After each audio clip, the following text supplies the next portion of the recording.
Hello, this is the RPG Pundit, the final boss of internet shitlords, and today I'm doing this with just grabbing the phone by hand, so if it's a little wobblier than usual, please excuse me. Today I am doing a review, the first on a new batch of products from the Red Room store. This is the Alliance Conspiracy, and this is a very special one. There's an obvious reason why I wanted to start with this one. You see here? So that is Invisible College, which is to say this game here. The Invisible College is my RPG of occult, modern, conspiracy, and magic, and all kinds of other stuff. It is I created it originally as a fantasy occult modern that is an alternative to the staidness of the Call of Cthulhu mania and the corniness of the, like White Wolf Mage or something like that. This is a game that it's occult authentic, I guess you could say, in that it is based on the idea that it's set in the modern era, right? And characters are agents of a secret society called the Invisible College that are in a war for the spiritual evolution of humanity against a number of forces that would rather see humanity oppressed, controlled, or destroyed even. And it's been going on for hundreds of years, right? Now, it's an OSR game, and if you're familiar with my games, you're going to know that obviously the magic parts of it are going to be extremely detailed, and they're going to be based on what occult modern sources actually believe. And anyways, this is an exciting kind of, it can be an investigative game, it can be more of a spy game, like a spy thriller sort of thing, or it can be an action game, or it could be a game where you're just going around doing crazy stuff with magic, right? And it's available on DriveThruRPG. Now, like I said, this is set in the modern era. This, however, the Alliance Conspiracy, is set in the 19th century, in the setting of Wretched Epoque. If you are not familiar with Wretched Epoque, you should check out in the playlist of reviews my review of Wretched Epoque, which is basically, how I do medieval authentic stuff, and I've done Eastern authentic stuff in Sword and Caravan along the Silk Road. But this is probably the Wretched Epoque, that is probably the best source book you could possibly get for running all varieties of adventures in the real world, sort of real world. It's a little bit, like Penny Dreadful version of the real world, in the 19th century Europe. And that's mainly in France. And that is where this is set. And that's possible in setting, it's possible because, of course, the Invisible College has been around since the early 17th century. So, of course, there was an Invisible College at the time of what was going on in this adventure. And it is possible for them to do this because they asked us to, basically. Now, I had nothing to do with writing this book. I didn't even read it before it was until it was complete. But I was asked if I would be willing to allow them to do the Red Room to do a crossover with Invisible College and Wretched Epoque, and I thought that was a great idea. I had to ask also the publisher of the Invisible College, which is Wretched Press, and they said yes too. And so, happily, the Red Room went ahead and did this adventure. Now, this is a relatively small, short book. It is, but check out what it's got here, for example. An incredible map of Paris. It's just remarkable. It's about 120 pages. And this adventure is also about a very famous historical event, which is like one of the most famous events in kind of lawfare in France, and something that in some ways ended up having a large effect on many events of later history. And that event is the Dreyfus Affair. Okay, so you guys, some of you might be familiar with the Dreyfus Affair, and some of you might not. But it was the biggest court case basically ever in at least in 19th century France. So here at the beginning is an introduction to the Invisible College, what the Invisible College is like, the hall that the characters in the adventure belong to. That's because in the Invisible College game, characters join like groups, right, that are called halls, and they're kind of like their unit that works together. Invisible College stats, the Parisian Hall, and so these are the men of the Invisible College. In the Paris Hall, and well, men and women, obviously. This is a co-ed institution even in the 19th century. There's details about like famous characters alive at this time who were either members or allies of the college, which is fantastic, right? So if you're into the Invisible College, this is an excellent resource, right? And then the enemies, the main enemies of the Invisible College, at this time would have been the Black Lodge, who want to suppress humanity, steering it towards a regime where select few hold power over a structure designed to stifle human freedom. Does that sound like any institutions we know today? And these are the Black Lodge members. And there's also the Gormagons, who are opposed to the whole idea of being of humanity's continued evolution. They want to keep humanity repressed in any of a number of ways, and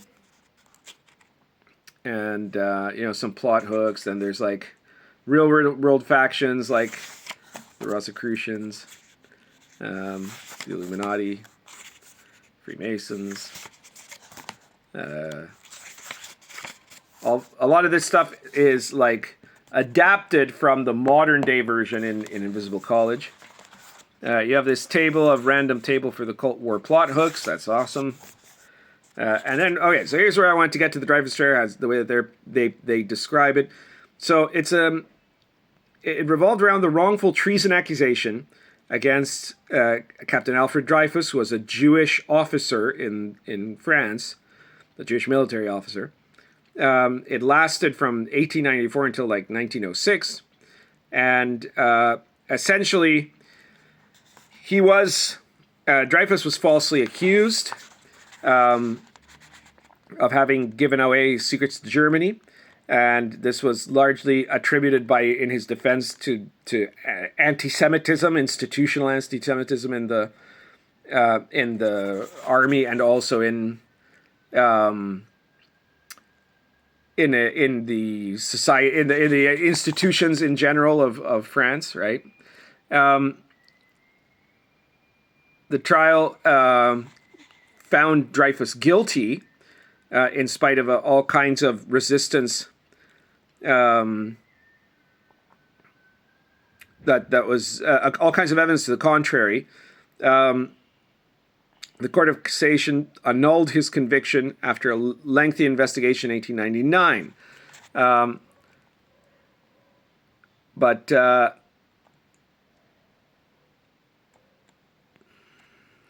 then it was upheld under his guilt under extenuating circumstance. So essentially, this guy, the basic story is this guy was an up-and-coming military officer who happened to be Jewish.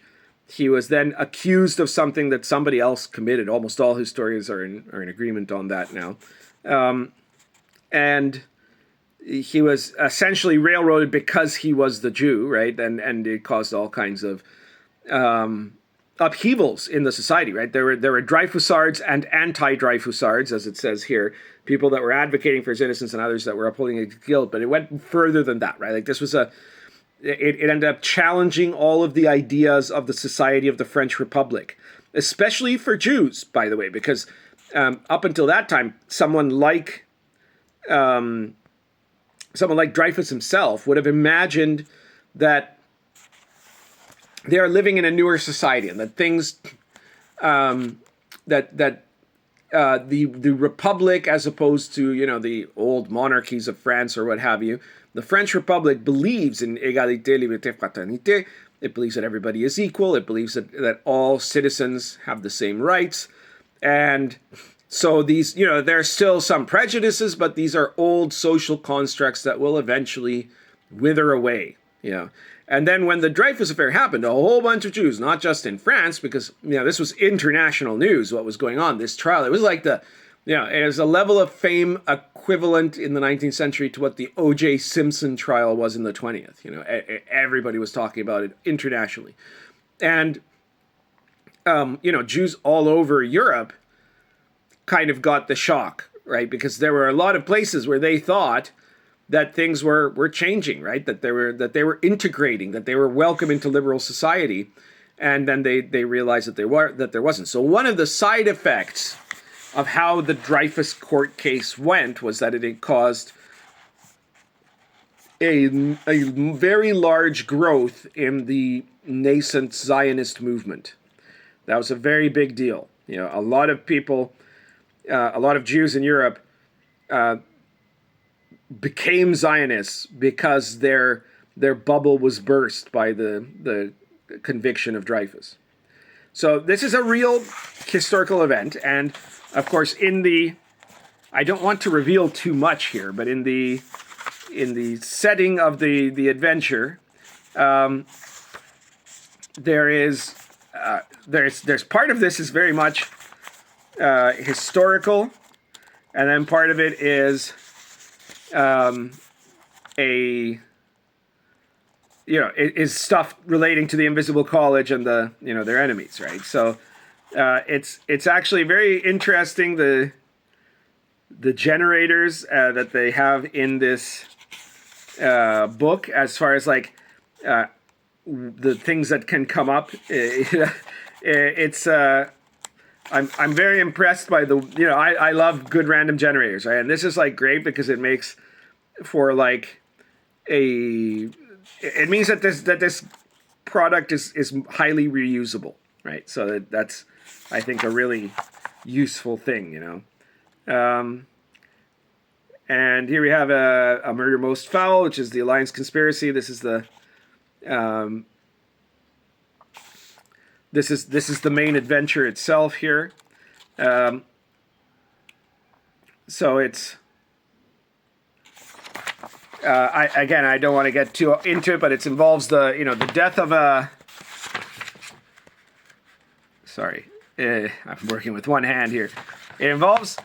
Let me get back to the death of Pierre Dufort,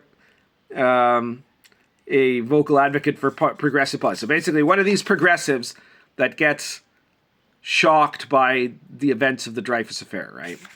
He appears to have been killed, marks of a violent struggle, and then it's basically like a murder mystery, so to say, but or a conspiracy mystery action sort of thing. And the characters are meant to find out what's actually going on and who is behind it and why, right? And there's some great stuff here. It is it is literally the adventure is called the Alliance Conspiracy, so obviously it is a conspiracy adventure, and